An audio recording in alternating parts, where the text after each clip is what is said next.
One of the myths that we have in our society is that we wait to find tasks that we think we're going to enjoy all day. The perfect job is the job that enables you to achieve the outcome you desire, even if you don't love all the tasks you have to do all day.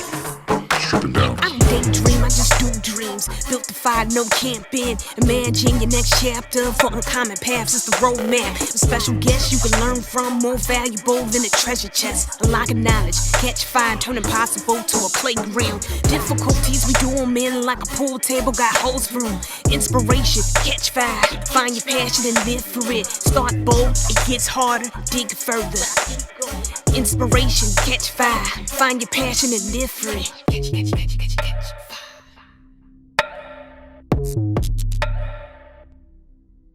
Well, Todd, thanks for joining us today. You're over in Cincinnati, is that right still? Yeah, that's correct. Yeah, I think we just set a record for the only team in the history of the major leagues to be booted from the playoffs without scoring a single run or something. Yeah. So we're still a little heartbroken over that. And I know that's you guys are in St. Louis, right? So yeah, you've had a little more success of late, but the Reds are coming up on your heels. So just be careful. Yeah. I found you several years ago, maybe circa 2003. When you started your podcast, I tuned in my dorm room. Does that sound about right? Probably been about 2005, maybe 2005. is when that's when the show started in earnest. That's when I started producing episodes. So I remember, opening up one of the first MacBooks I got and opening up iTunes and searching for creative podcasts, and Accidental Creative was the first one I latched onto. Yeah. And I have learned a ton since then. And so I think October 7th release of Motivation Code marks your fifth book. Is that correct?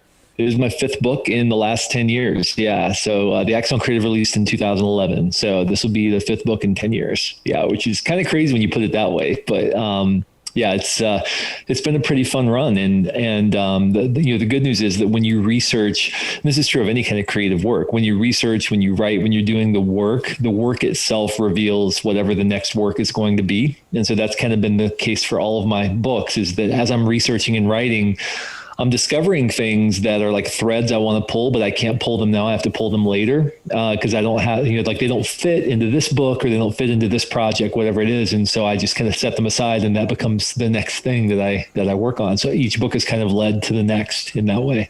Oh, that's great. Because I think for me, I'm sure there's many themes of your work and your one-liners, cover bands don't change the world. I mean, things like that I remember a lot. But it seems like one of the themes is how to stay healthy as a create-on-demand professional, and then how to lead teams so they're healthy.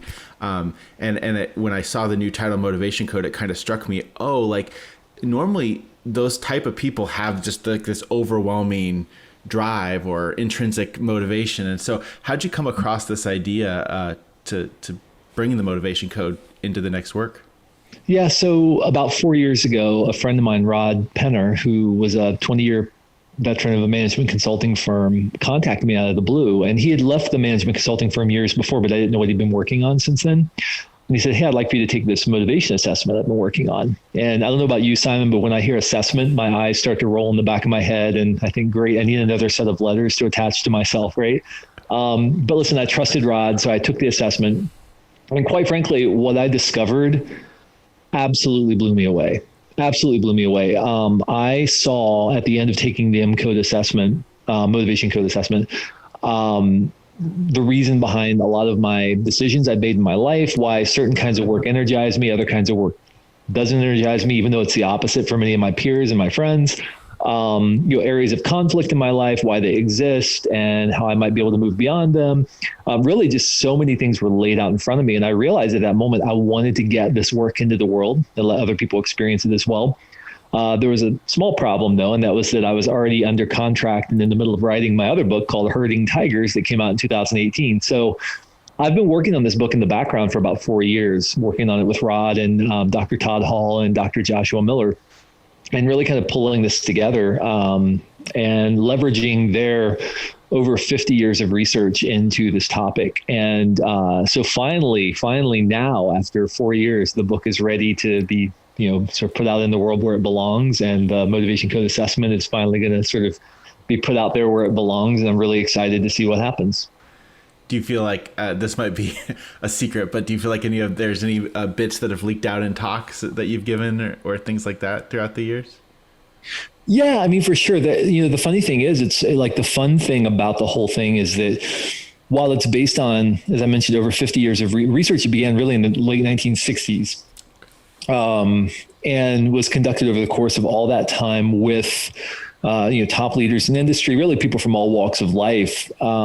It's always fun to come in as an author and be able to put kind of your own unique spin on it. And what's funny is that even before I was exposed to all of this, I'd written a chapter on motivation in Herding Tigers, where I talked about 3 profiles based on the work of another friend of mine, David Weiser, where he had talked about builders, fixers, and optimizers, right, as 3 kind of profiles. And the funny thing is that those align really closely with some of the motivational themes that we discovered in Motivation Code. So, so again, you kind of see that work carrying forward into this book, that, some of those themes really sort of continue to apply to this work as well. But yeah, it's always hard to work on. I struggle to work on multiple big projects at the same time, which is why I kind of put it, I was working on it in the background, but I kind of put it on hold until I had locked the manuscript for Herding Tigers. And then it was, kind of full guns blazing from that point on.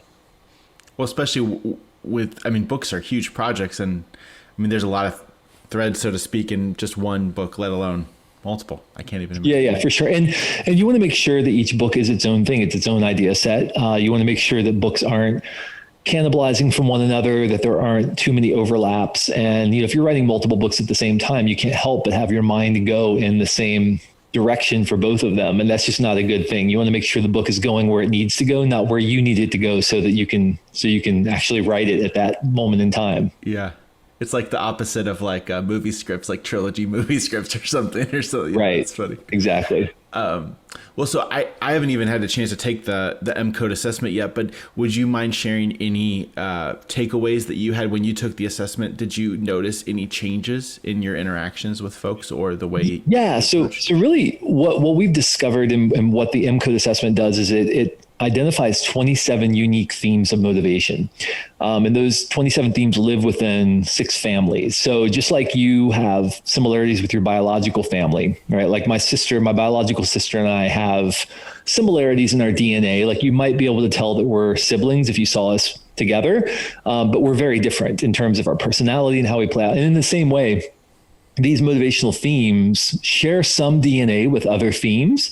So we put them into families, but they're very different in terms of how they play out in practice. So we really focus on the theme level in terms of identifying, sort of what your motivation code is. Your motivation code the motivation code, as we define it, is your top 3 to 5 themes, and how those themes affect you and how they interact with and interplay with one another. So my top themes, for example, my very top theme is something that we call make an impact. And make an impact means that I am driven to see impact from my work. That's what I really want at the heart of it. So if I don't see the direct impact from the work that I'm doing, then it's hard for me to stay engaged, hard for me to stay motivated. So you can imagine in the time of COVID, how that's playing out for me right now, where I'm used to speaking on stage in front of thousands of people. And now all of a sudden I'm speaking into a camera to people, and I can kind of see them like 3 or 4 at a time if I'm doing it over Zoom or something. But it's not the same as being in a room with a bunch of people and seeing the tangible impact of my work. So I've had to adapt my expectations in my work to make sure that I am seeing impact, because one of what we call the shadow side attributes of that motivation, every motivation's a gift, but there's also a shadow side. And one of the shadow sides is that sometimes people driven to make an impact try to make an impact even where it's not welcome. So if I don't see the impact of my work, I might start trying to make an impact where I'm not necessarily welcomed. And one way that happens, for example, like if I'm invited into a meeting where I'm just supposed to sit in the back and just kind of audit the meeting or something, guarantee you within 7 minutes, standing at the whiteboard with a marker in my hand, already like mapping out, and hey, what if we did this? Or hey, let's try, just because that's such a part of who I am. My number 2 motivation is what's called meet the challenge, meaning I like concrete, discrete challenges that allow me to feel like I've overcome something, in the short term. So long arc projects like writing a book don't challenge me. I don't feel challenged by that because it's such a long arc project. I go looking for short-term challenges in the midst of that. So I might sit down and crank through my email inbox, and that really charges me up when I really need to be writing. But the reason I do that is because it feels like a challenge to me to get through my inbox, right? Versus writing, I'm like, well, I've got a year to do that. That doesn't feel challenging to me. So what I've had to do is structure my work so that even like my book writing is a series of mini challenges. I'll tell myself I need to write 500 words by 9:30 this morning in order to make it feel more challenging to me. And once I do, I feel engaged, I feel invested, because I don't like to write. It's not something I enjoy doing, but bringing that motivation to my writing reframes it completely. So that's an example of like, and then my number 3 is influence behavior. So I want to see other people, like right now you're nodding as we're speaking, and that like really charges me up because I see that you're kind of tracking with me. Sometimes people will accuse me. This is part of the shadow side. People will accuse me of saying the same thing over and over and over. You've said the same thing 5 times now. I'm saying, I know, but I'm just waiting for you to acknowledge to me that it got through, right? Because I want to influence behavior. That's how I'm wired. Now, those are my top 3 and they all interact with one another. But some people, for example, maybe one of their top 3 is collaborate, meaning that right now they're really struggling because they're probably working from home. They're probably not in the team setting very often. And even though they might jump on Zoom, those Zoom calls feel very transactional. And so maybe work that once really charged them up doesn't quite charge them up the same anymore because they're not able to be with other people, or some people are driven by what we call the serve motivation. It's really hard to serve people when you're not right next to them, when you're not in proximity to them, and so some people are kind of being robbed of some of the natural circumstances that lead to activating those motivations. And so once we understand how we're wired, what it is that drives us, where we get our motivational energy, we can begin to structure our life and our days and our interactions in a way that activates that motivational energy. And we bring our motivation to our tasks instead of waiting for our tasks to motivate us. That sounds, I'm going to go take the assessment now. Yeah. It sounds great. Do you mind if we switch gears a little bit? No, sure, please. So one of the topics of this podcast we wanted to bring is kind of charting non-traditional career paths. And I don't think we have time, unfortunately, to go through your whole story, but you said something a minute ago that really struck a chord with me. And that is that writing wasn't one of your favorite things to do. Right. And I'm around a lot of people that are just kind of like, well, when I could do, when I get to this point, and I'm just going to be honest. I mean, sometimes I look at you and you're one of my heroes and I'm like, oh, if I could, speak like Todd. Talk about, since you don't like writing, why is it such a big part of what you do? Well, it is because it's the best way for me to achieve the impact that I so desire. Right. I love speaking because that's a very tangible, concrete thing where I can immediately see the impact of my work because I'm speaking directly to people and I can see them reacting to what I'm saying. But writing is a great way to get ideas into the world. It's a great way for people to digest what you're thinking. And it's really the most concise way to do that. And so that is really, it's a vehicle that I chose to achieve the outcome that I want, even though it's not necessarily a task that I enjoy, that I love. And so I think sometimes one of the myths that we have in our society is that we wait to find tasks that we think we're going to enjoy all day. And that's what a perfect job is. And I don't believe that's true. I think the perfect job is the job that enables you to achieve the outcome you desire, even if you don't love all the tasks that you have to do all day. I think that's the very definition of having passion for your job. And so, while I tell myself this all the time, I don't like to write, but, I'm not out, digging ditches or, there are a lot of things and that's that's the go-to. I'm not meaning to disparage digging ditches, but that's sort of the go-to, like, slog work, because you have to do it whether it's hot or cold or raining or dry or whatever, like you're out there digging the ditch. Right. But in many ways, like that's kind of what it feels like to me when I'm writing. It's like, all right, let's crank it out. Right now I'm in book launch mode. So I'm cranking out articles for all these publications and 700 words here and 900 words there and just on all kinds of topics. And, it's not my favorite thing in the world to do, but I realize on the other side of that is going to be impact that I'm going to love. And so that's what keeps me moving forward. So we can't fall prey to the idea that the perfect job is a job where we just enjoy the tasks. We're going to enjoy some of the tasks, of course. And maybe over time we gain more flexibility to really structure our life around just the tasks that we want more and more. But we have to earn that, right? We have to earn, and nobody has a job where they only get to do what they want to do all day. Instead, we need to look for a job that gives us the ability to have the impact that we want on the other side. Okay. I think that's something else that I'm hearing and take us in the right direction here, but there's a scale with this impact. So, if I'm even to COVID or pre-COVID versus now, like I'm in the office all day and I might have a series of even just a few conversations that might seem to be high impact, or when I look back at my day, it might be like, oh, this is where I really connected with someone, or this is where we really pushed the ball forward. When you are saying, oh, you remind yourself of the impact that your work's going to have, but it's so corporate, it's so big. I mean, you're pushing it out to thousands and thousands of people. What are some of the ways that then you reconnect with that impact? Yeah, I mean, it's a really, really good question. For me, numbers don't really mean a lot. I know the podcast I do is downloaded millions of times a year, and those numbers don't really mean anything. They mean a lot to our advertisers, but they don't really mean a lot to me personally, because it's not just about numbers. It's about the impact that I'm having through the people who are, or for the people who are listening to that. And so, getting a couple of emails from people saying, hey, here's how your show impacted me, that will keep me charged up for weeks, versus just seeing download numbers go up or just seeing, metrics go up. That's fine, but that doesn't really charge me. But what charges me is on the other side of this is somebody who might be really struggling right now. I mean, I just had to talk the other day with somebody from an organization who had invited me to come in and speak to their organization. And this person was saying, I started listening to your podcast and I was going through a season where I really needed someone who understood what I was going through. And you were speaking directly to me. And now all these years later, I'm asking you to come speak to the organization that I work for because, you were able to help me in that time of need. That's huge for me, right? Like just that number doesn't matter, but just knowing that impact. Now, for some people, to get back to motivation code, right?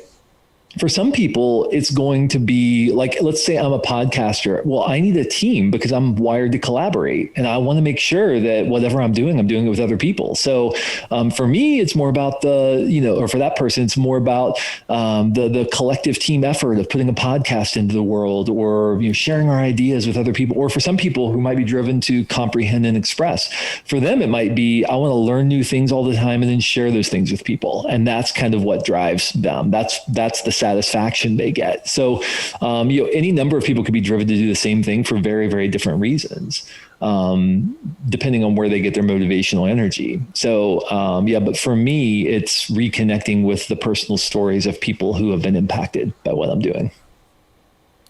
And then just to touch on COVID a little bit, it seems like you've at least heard from a few practitioners or folks that follow you that are connected with the creative community.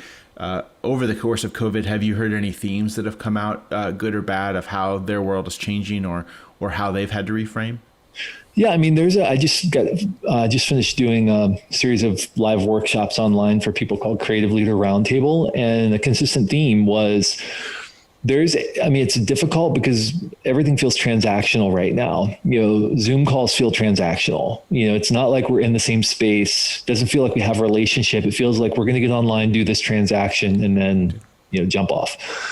And so it's just hard to build any kind of team culture right now. It's hard to, create an environment because, and also the other thing to remember is everybody's in different places, like some people, maybe lost a loved one to all this madness. Some people might be really struggling with a lot of the justice issues that are going on in our culture right now, and struggling in a way that some other people maybe aren't as much. People have different perspectives on that stuff. We're in the midst of political turmoil. I mean, as we're speaking right now, we just found out the president of the United States was tested positive for COVID, right? Like everything's coming at us so fast right now that it feels like that anxiety is bubbling just beneath the surface all the time. And so the question becomes, how do we structure our lives to ensure that we have the space, the focus, the energy that we need to be able to bring our best work to the table every day. And those rhythms are going to look very different now than they did 6 months ago.